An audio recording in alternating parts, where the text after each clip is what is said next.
देखो बेटा, अभी हम आप लोगों को क्या क्या पढ़ाएंगे। अभी हम आपको पढ़ाएंगे शब्दार्थ, शब्द विलोम, ठीक है। और पर्यायवाची शब्द 10-10 शब्द बताएंगे, उसको नोट करना है। लेकिन एक चीज़ और भी आवश्यक है, वो क्या है? हिंदी में पत्र लेखन।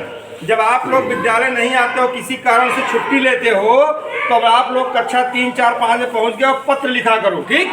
अपने प्रधानाचार्य को पत्र लिखा करो। पीछे मत जाओ, अपने प्रधानाचार्य को क्या लिखोगे?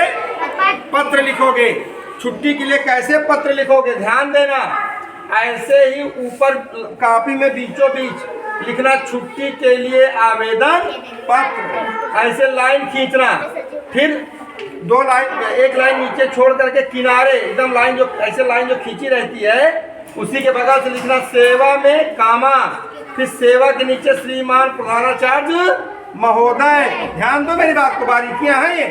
फिर कामा, फिर इसी के नीचे प्राथमिक विद्यालय कोटवा सुकुलपुर, फिर इसी के नीचे लालगंज अजारा प्रतापगढ़ उत्तर प्रदेश।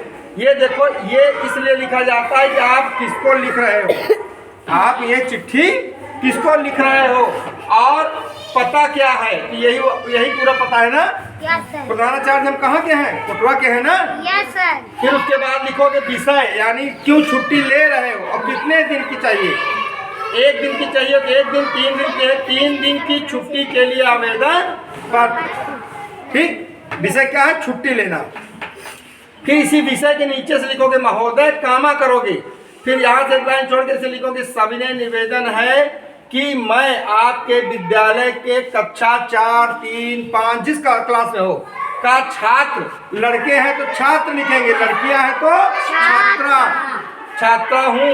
मुझे कल शाम से, जैसे आपको बुखार है, बीमार हो, चोट लग गई, जो है वही लिखना है, ठीक। अगर चोट लग गई है तो मुझे कल शाम को खेलते वक्त मेरे पैर में चोट लग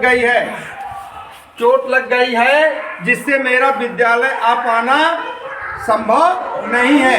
अतः श्रीमान जी, मैं आपसे सादर अनुरोध करता हूं कि मुझे 2 दिन, 3 दिन, जो दिन है उस तारीख भी लिखो, 3 दिन, फला दिनांक, फला से दिनांक फला तक, दिनांक जिस दिनांक से ले रहे हो जिस दिनांक तक, ठीक। अवकाश प्रदान करने की महती कृपा करें। बात समझ आई? अब अपना अपना शब्द है, ठीक है, लिखना है। बात सबको समझ आ रही है?